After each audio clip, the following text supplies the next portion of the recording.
국제뉴스 알아보겠습니다. 선지규 선임 기자 나와 계세요. 안녕하세요. 안녕하세요. 네. 이스라엘이 이란 핵시설을 독자적으로 공격할 준비에 들어간 정황이 포착됐다. 그러니까 트럼프 대통령의 만류에도 이런 정황이 있었다라는 보도인데 어떤 내용이죠? 오늘 새벽 외신 보도를 보니까 카타르가 중재해서 미국하고 이란이 5차 그 협상을 로마에서 갖기로 했다고 했고 그 이란 쪽에서도 간다고 확인을 했습니다. 네. 그런 와중에 CNN이 그 이스라엘 뭐 군 통신 같은 걸 감청해서 이렇게 보도를 했는데 트럼프가 이렇게 만류를 하는데도 이스라엘이 이란 핵시설을 독자적으로 공격할 준비를 하는 것 같다는 겁니다. 그래서 지금 이스라엘이 그 핵시설 타격에 필요한 그 무기를 이동하고 작전을 위한 공군 훈련도 완료를 했다 이렇게 소식통이 전했다는 겁니다. 그럼 이게 공격이 좀 임박했다 이런 신호인가요? 글쎄요, 그것보다는 CNN 관측은 그 이스라엘이 이란하고 트럼프 행정부에 이제 계속 협상을 하고 막 자기들 좀 이렇게 제끼니까 심리적 압박을 가하려는 그런 그 전략적 그 조치가 아니겠느냐. 그리고 또 지금 네타냐후 그 강경파 내각이 핵시설을 공격을 최종 결정한 것 같지는 않다는 건데 그런 그 조짐이 있다는 자체가 지금 상당히 좀 우려가 된다는 겁니다. 공격 임박보다는 심리적 압박 쪽으로 좀 분석을 하고 있는 글쎄요. 상황이네요. 그래서 지금 뭐 CNN 그 분석은 백악관도 지금 여러 가지로 이제 고심을 하는 모양인데 특히 이스라엘은 이제 전부터 이런 그 공습에 대비한 그 훈련을 해왔다는 겁니다. 그런데 이제 지난해 같은 경우에 기억하시겠지만 이란을 공습했죠. 그래가지고 그때 그 이란이 그 갖고 있는 그 S-300 방공 시스템을 많이 훼손시켰는데 그래서 이제 특히 핵시설 공격 계획에 더 힘이 실린 것 같다는 분석입니다. 네. 트럼프 행정부 내에서도 뭐 판단이 좀 엇갈리고 여러 가지 이견이 좀 있다 이런 얘기도 나오고 있는데 일단 전면전이 발생을 하고 뭐 핵시설 공격을 해서 전면전이 발생을 하면 미국도 휘말릴 수밖에 없다 이런 우려도 좀 있는 거죠. 네. 그리고 소통 얘기는요. 그 지금 이스라엘이 지금 우려하는 게 트럼프가 좀 서둘러가지고 이란하고 이제 특히 그 농축우라늄 문제 이거를 적당히 덮어서 합의를 하는 이른바 그 이스라엘 입장에서는 나쁜 합의가 이루어질 그거를 이제 견제하기 위한 거라는 겁니다. 지금 그 서방 쪽에서 판단하는 게 이란이 아시다시피 2018년에 핵 합의 그 트럼프가 일방적으로 깼었죠. 그래가지고 그때 우라늄 농축을 다시 시작해서 현재 핵무기를 한 4개 이상 만들 수 있는 농축 우라늄을 갖고 있는 걸로 지금 추정된다는 점을 상기시켰고요. 이란 외무장관 이제 인터뷰를 통해서 공식적으로 말한 부분이 있는데 뭐 다시 한번 반복한다. 합의 여부와 상관없이 우라늄 농축은 계속될 것이다. 좀 강하게 계속 나가네요. 어제 그 이란 국영 TV하고 대담하면서요. 전에도 말했다. 그리고 다시 반복하지만 우라늄 농축 합의는 합의가 되고 말고에 관계없이 우리는 계속할 거다. 그런 얘기를 하고 이제 그 시점에서 미국하고 그럼 다시 만나느냐 그랬더니 검토 중이다 했는데 이제 오늘 새벽에는 그 이제 확인됐고요. 그 외교를 포기한 적이 없다는 점도 이제 이란 외교장관이 강조를 했습니다. 그리고 이란 최고 지도자도 그 전날 그저께 미국하고 협상이 결과를 내지 못할 거다. 상당히 회의적으로 보는 그런 입장을 좀 슬그머니 내비쳤습니다. 알겠습니다. 그런데 이런 와중에 이스라엘의 가자 공격이 이제 격화되고 뭔가 인도적인 위기가 좀 고조되는 분위기 이런 게 형성된다라는 그 위기 속에서 제재에 좀 그간 신중했던 유럽이 칼을 빼든다. 어떤 국가를 얘기하는 거죠? 지금 이스라엘이 가자지구 다시 점령하겠다고 선언하고 지금 계속 공격하고 있죠. 이런 와중에 그 유럽연합 대표단이 그 현지를 갔는데 그 이스라엘군이 이쪽으로만 가라 그랬는데 거길 벗어나서 아마 다른 지역에 간 모양입니다. 그러니까 경고 사격을 했다는 겁니다. 그래서 이제 유럽연합이 지금 발끈하고 있다는 보도인데요. 이런 와중에 영국이 그동안에 이스라엘하고 자유무역 협정을 맺기 위한 협상을 해왔는데 중단을 발표했습니다.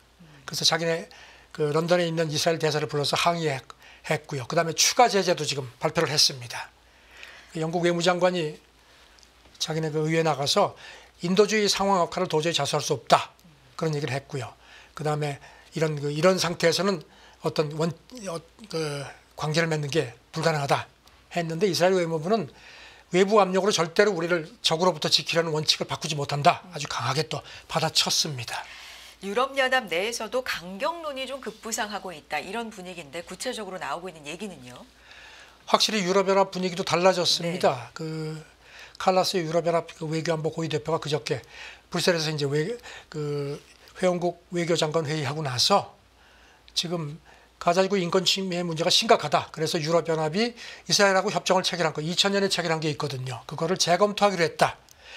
그때 체결된 거 보면 이제 서로를 자유무역지대로 설정하는 내용이니까 거의 FTA하고 비슷한 내용이었습니다. 이거를 이제 재검토하기로 했다는 건데 이렇게 되면 이제 이거는 이스라엘한테 충격이 아닐 수 없습니다. 왜냐하면은 지금 유럽연합이 이스라엘의 최대 교역 상대국입니다. 그런데도 지금 뭐 이스라엘은 계속 강하게 버티는 상태입니다. 만약에 협정이 무효화가 되면 이스라엘 경제에도 상당한 그런 충격이 있겠습니다. 그렇죠. 네. 교황도 어제 지금 사태가 안 좋다. 인도주의 구호물자 들어가도록 허용해달라고 또 거듭 촉구를 했는데요. 네. 지금 뭐 국경 없는 의사에도 이스라엘 쪽에서는 우리가 뭐 반입 허용했다고 하는데 탁도 없다는 겁니다. 그냥 봉쇄가 종료된 척만 한다. 그러니까 이스라엘을 지금 뭐 국제사회에서 계속 압박하는 그 강도가 상당히 강해지고 있습니다. 그렇군요. 알겠습니다. 다음 내용으로 넘어가 보겠습니다.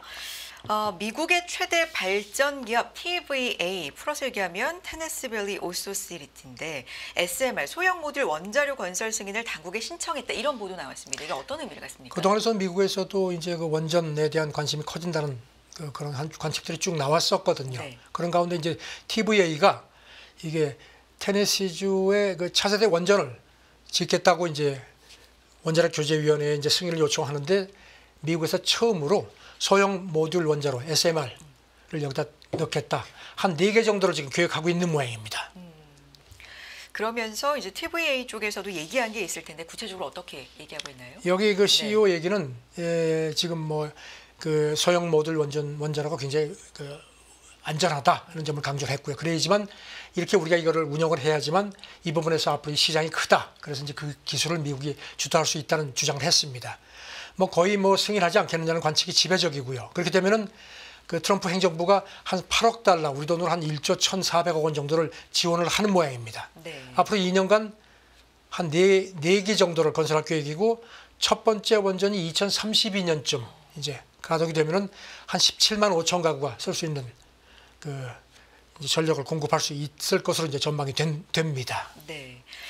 에너지 장관이 이제 미국의 셰일 기업 CEO 출신이고 이미 청구내에서 소형 원전, 천연가스 생산이 확대돼야 된다 이런 뭐 얘기를 좀 밝혀왔잖아요. 네, 지난주 네. 상원 인사청문회 때 그 얘기를 했습니다. 그러면서 이제 이 사람 얘기가 대형 원전, 이 뭐 안전도라든가 이제 건설비가 워낙 비싸니까 이제 그래서 미국이 그걸 주춤했었는데 더 이상은 안 된다 하면서 그래서 이제 이 SMR로 이거를 충분히 대체할 수 있다. 최선의 대안이라는 점을 강조를 한 걸로 그렇게 AP가 상기시켰습니다.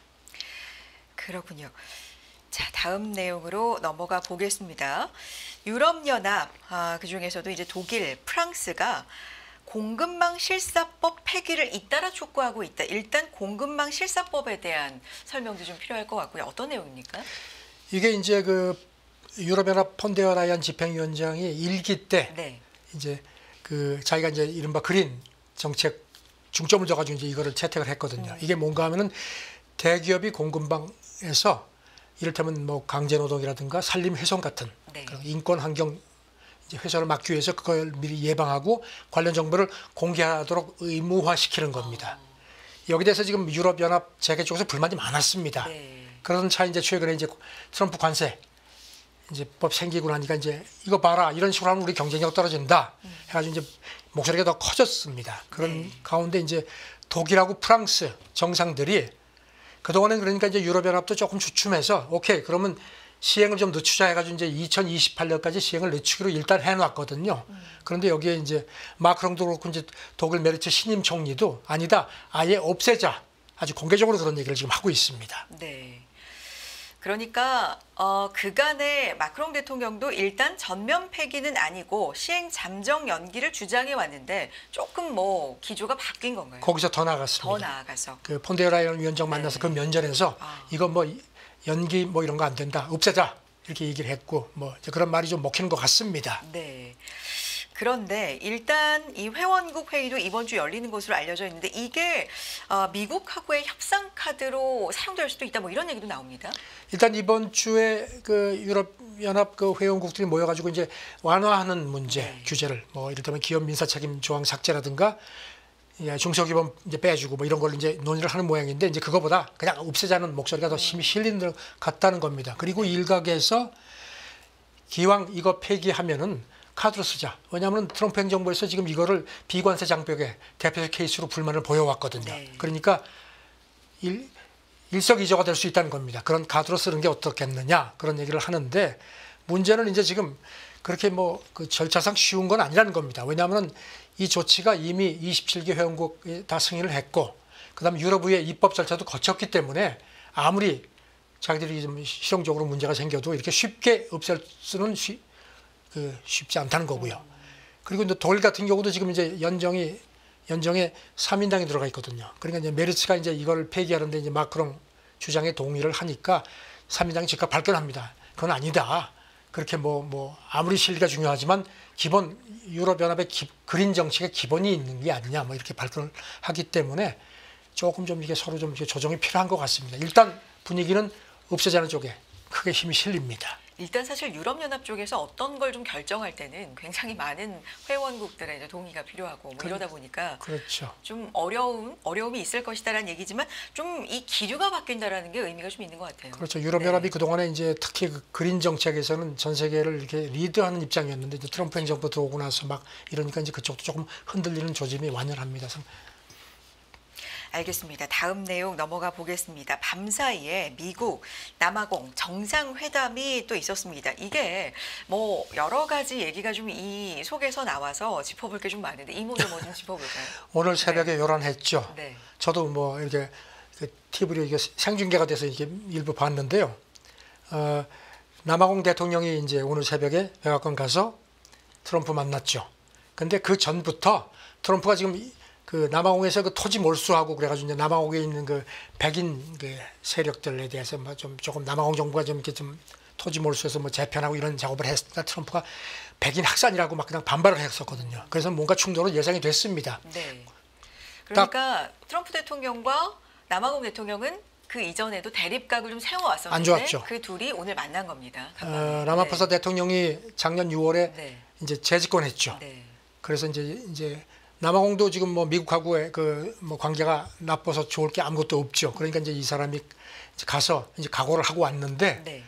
트럼프가 기다렸다는 듯이 막 영상까지 들어가면서 봐라 저런 증거가 있다 막 하는데 근데 그 영상에 대해서 오늘 새벽에 뭐 미국 외신 뭐 워싱턴 포스트 뭐 모든 외신들이 팩트 체크해 보니까 저거 사실과 다르다 이렇게 비판을 했습니다. 그래도 뭐 트럼프는 개의치 않고 했고 다만 이제 라마포사 대통령이 전에 기억하시죠? 젤렌스키하고 만났을 때 트럼프가 막 퍼부니까 젤렌스키가 막 발끈해서 나가버렸죠. 혹시 그렇게 되는 거 아니야 했는데 라마공 대통령은 그러진 않았습니다. 네. 젤렌스키는 좀 배우 출신이고 조금 이제 뭐 외신들 분석이 이제 비교를 했습니다. 굉장히 좀 돌직구 스타일인데 이 사람은 뭐 과거 민주투사 운동도 하고 사업도 했거든요. 그래서 그런지 아주 좀 포커페이스 깔고 끝까지 버티고 좀 달랐습니다. 그렇군요. 정상회담 중에 뭐 참모에게 남아공에서의 백인 농부 학살 의혹과 관련된 영상을 뭐 상영하도록 또 그렇게 하기도 했고 뭐 이런 부분에 대한 얘기가 좀 그래서 오고 이제 갔어요. 거기에 네. 대해서 이제 이 라마포사 대통령이 이제 트럼프한테 그런 일에 그 어디나 범죄는 있다. 그리고 그 일이 있었을 때 사실 흑인들이 훨씬 더 희생됐다. 이렇게 얘기를 하고 그러면서 히토리 얘기를 했습니다. 네. 근데 트럼프가 뭐 굉장히 막 열이 받아서 그런지 히토리 별로 신경을 안 쓰고 계속 몰아쳤습니다. 이제 끝나고 그리고 두 사람이 밥도 먹었습니다. 네. 나오면서 기자들한테 아주 참 좀 이렇게 여유를 보이면서 회담 잘 됐다. 히토리 문제 계속 논의할 거다. 그리고 트럼프 대통령이 G20 이제 올 11월에 남아공이 이제 주최를 하거든요. 요하네스버그에서 올 것 같다. 뭐 왜냐하면 이제 미국이 빠지면 사실 김이 빠지는 거거든요. 네네. 그런 얘기를 했는데 지금 글쎄요. 이 히토리 카드 관세율은 어떻게 되는 거예요? 네?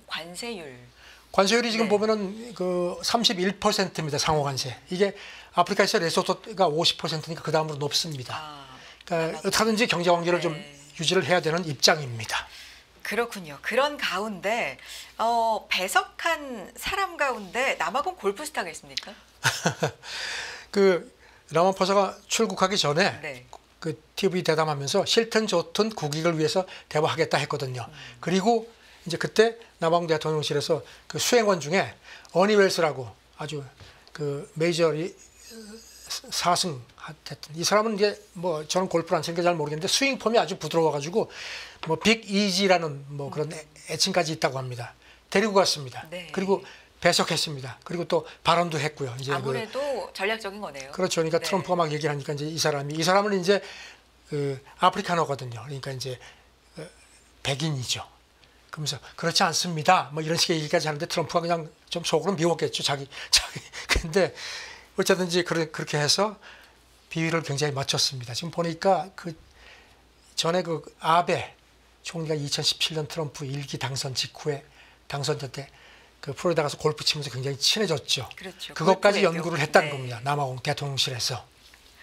아무래도 트럼프 대통령과 이제 직접 만나고 뭐 외교를 할 때 아무래도 골프를 굉장히 좋아한다는 게 많이 알려져 있으니까 그걸 이용하는 뭐 외교 전략이 좀 많을 것 같은데 이 얘기 또 어떤 얘기로 좀 마무리해 볼까요? 그리고 남아공 네. 태생이죠. 머스크 배석을 했습니다. 근데 네. 크게 뭐 얘기를 안 한 것 같습니다. 아시다시피 지금 기억하시죠? 얼마 전에 그 아프리카노 그 17세기에 그 이주한 네덜란드 사람들 후손이죠. 그 47명인가를 트럼프가 난민으로 받아들였죠. 그래가지고 그때 미국 내에서도 얘기가 많았거든요. 자, 뭐 어쨌든지 골프로 좀 이렇게 환심을 하려고 했는데 글쎄 그게 어떤 효과를 낼지는 조금 더 지켜보죠. 알겠습니다. 미국과 남아공 정상회담 뭐 이모저모 좀 정리를 해봤고요. 다음 얘기에 넘어가 보겠습니다. 브릭스의 달러 대체 능력에 대해서 현실적으로 버겁다. 10년 안에는 변화가 불가능할 것으로 본다. 브라질 중앙은행 통화정책국장이 얘기네요. 사실 이 달러 대체, 브릭스가 좀 도전을 한다. 달러 패권에 도전한다. 뭐 이런 얘기가 좀 있었는데 현실적으로 좀 어렵다는 얘기를 했어요. 트럼프도 얼마 전에 절대로 용납하지 않겠다고 했거든요.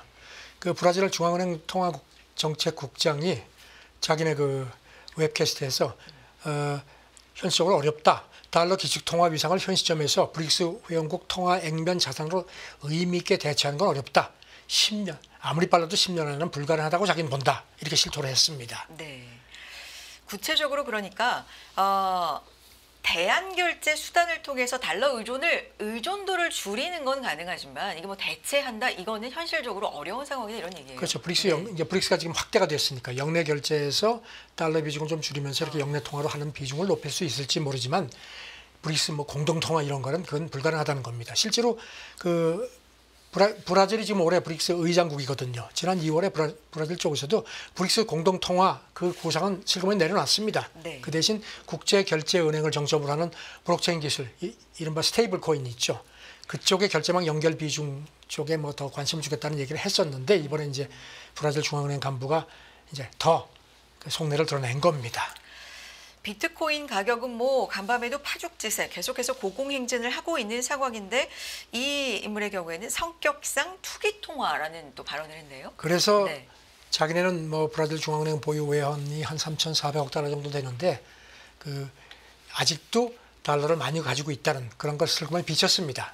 그리고 해와라 그 브라질 해와라에 대해서는 이건 아무래도 위험 자산에 연결될 수밖에 없다. 투자자들이 보유를 해도 잠깐 거쳐가는 것뿐이다. 그래서 변동성이 더 확대될 수밖에 없다. 그러니까 달러에 계속 신뢰를 보이고 있다는 식으로 해서 조금 트럼프한테 조금 이렇게 우회적으로 너무 걱정하지 마라는 식으로 얘기를 한 것 같습니다. 알겠습니다. 비트코인 얘기 언급을 잠깐 드렸었는데 이제 최근에 이런 흐름 앞서서 제이미 다이먼 JP모건 CEO의 이 비트코인에 대한 입장 변화라고 좀 해야 될까요? 생각이 약간 변했다. 뭐 이런 부분이 좀 캐치가 된다라는 부분이 있어 좀 짚어보겠습니다. 매수 허용으로 입장을 선회했다 이런 얘기인데. 이 사람은 올가의 대표적 아주 과상화폐 회의론자였죠. 그 2021년에 비트코인 가격 급등했을 때도 그 쓸모없다. 그리고 무슨 뭐 심지어는 그 다보스 포럼에서는 비트코인을 그 펫록 애완용 돌멩이에 비유를 하기도 했거든요. 네. 그랬는데 이제 이번에 태도가 달라졌습니다.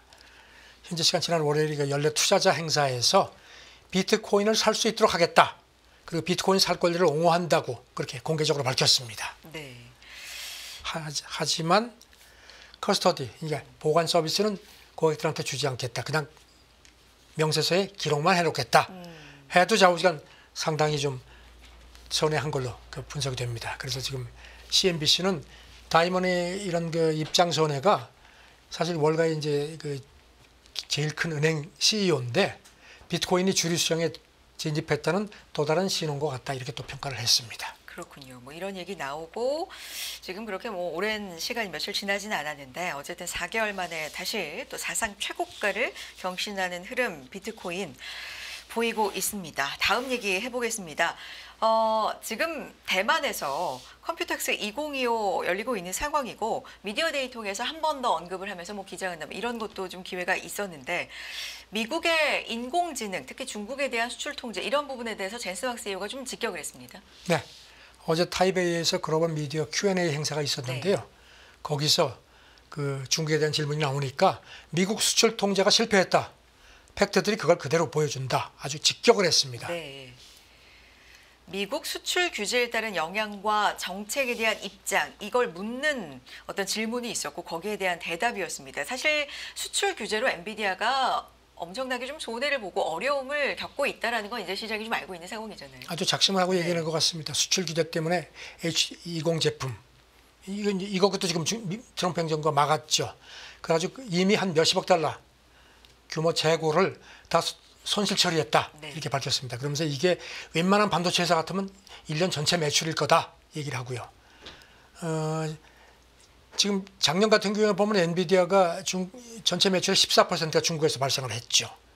그래서 지금 보면은 그리고 이제 여기다가 이제 아주 덧붙이기를 4년 전 바이든 행정부 출범 무렵에는 우리의 그 AI 칩이 중국 시장의 95%를 점유를 했는데 지금은 50%밖에 안 된다. 그리고 뭐 사양을 더 줄여서 팔면 되지 않느냐고 하는데 이제는 그렇게 할 수가 없다. 네. 아주 이렇게 딱 선을 그었습니다. 그렇군요.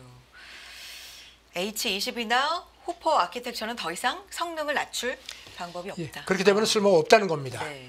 그러면서 이제 거기 덧붙이기를 중국 시장이 지금 미국이 계속 억제지만 세계에서 두 번째로 큰 컴퓨팅 시장이고 특히 내년도에 AI 수요가 한 500억 달러 정도 추정된다. 이걸 놓치기엔 너무 아깝다. 그러니까 좀 정책을 바꿔달라. 그러면서 그렇게 이렇게 하면 미국에도 오히려 유익하다. 풍선 효과 좋을 거 아무것도 없다는 얘기도 거듭 강조를 했습니다. 최근에 어쨌든 미국과 중국의 분위기가 조금은 좀 누그러지고 뭐 90일 유예 이렇게 되면서 뭐 이런 부분에 대한 언급도 그럼 그러면서 있었습니다. 화해가 네. 빠르게 치고 들어온다는 점도 기억을 해달라. 그러니까 네. 트럼프 행정부한테 이런 식으로 하면은 다 놓친다. 이제 이런 식의 경고를 한 겁니다. 네. 알겠습니다. 자, 다음 얘기로 넘어가 보겠습니다. 챗 GPT 뭐 이런 챗봇이라고 하나요? LLM. 네. 이용한 인공지능 이걸 굉장히 많이 이제는 뭐 챗 GPT가 신기하다 정도가 아니라 일상생활에서 진짜 많이들 사용을 하십니다. 저도 좀 사용 빈도가 좀 늘었는데 사람보다 훨씬 효과적으로 상대를 설득할 수 있는 능력을 이미 갖췄다. 능력이 어디까지 지나는 겁니까? 그 스위스 로잔 공대 연구팀이 분석을 한 걸 연합뉴스의 그 과학 전문 이주영 기자가 이제 자세히 보도를 했는데요. 이게 보니까 챗GPT-4 하고 사람하고 미국인 한 900명을 대상으로 해서 이렇게 이제 실험을 한 모양입니다. 그러면서 이제 한 그룹은 그 챗GPT한테 이제 토론 상대의 여러 가지 인적 개인 상황을 다 알려주고 한 그룹은 안 그러고 해봤더니 인적 사항을 알려준 경우에 챗GPT가 설득력이 엄청나게 높아졌다는 겁니다. 그다음에 그 상대방을 설득할 수 있는 그런 그 가능성도 훨씬 더 높은 걸로 비교가 됐다는 겁니다. 네. 그래서 이제 이 연구의 결과는 봐라. 챗GPT가 이미 이런 능력을 갖췄다. 물론 이제 그런 이제 사전 정보를 입력한다는 조건이 있는 거죠. 그러면서 이게 문제가 챗GPT가 엉뚱한 나쁜 의도라든가 이상한 주장 같은 거를 이런 식으로 해서 강요를 하면은 이게 온라인상에서 엄청난 부정적 효과를 일으킬 수 있다는 점을 우리는 알아야 된다. 그러니까 개발사라든가 당국이 이런 것도 염두에 두고 앞으로 이런 그 생성형 AI에 대한 이런 규제라든가 이런 거를 강화를 하는 게 필요하다는 식의 얘기를 했습니다. 실제 토론을 좀 시켜본 겁니까? 뭔가 예시가 있을 텐데. 그렇죠. 네. 900명을 해서 이제 인간 대 인간, 네. 챗GPT하고 이제 인간 이렇게 두 그룹을 하고 이제 또 한 그룹은 사전 정보를 주고 이제 상대방에 대한 사전 정보를 챗GPT한테 입력시켜 놓고 하나는 안 그러고 해서 해보니까 설득력 같은 경우는 80% 이상 높은 걸로 나타났다는 겁니다. 그렇군요. 하지만 개인 정보를 주지 않은 경우에는 챗GPT 설득력이 사람하고 별 차이가 없더라. 그런 것도 좀 이제 했고요. 다만 이제 뭐 이제 실험 토론이니까 실제 토론과에 조금 어떤 한계가 있을 수 있지만 어쨌든지 간에 앞으로 이런 식의 그 챗GPT가 악의적인 의도에 대해서 그런 사람을 설득할 수 있는 그런 도구로 악용될 수 있다는 점을 명심해야 한다는 점을 강조를 했습니다. 항상 매일 돈을 쓰는데 그 가치는 누가 정할까요? 정답은 슈퍼달러 슈퍼리치에 있습니다. 복잡한 공식은 빼고 투자 타이밍을 잡는 환율의 핵심만 담았습니다. 빠르게 변화하는 금융시장, 그 중심엔 언제나 환율이 있습니다. 오늘부터 환율과 썸 타볼까요?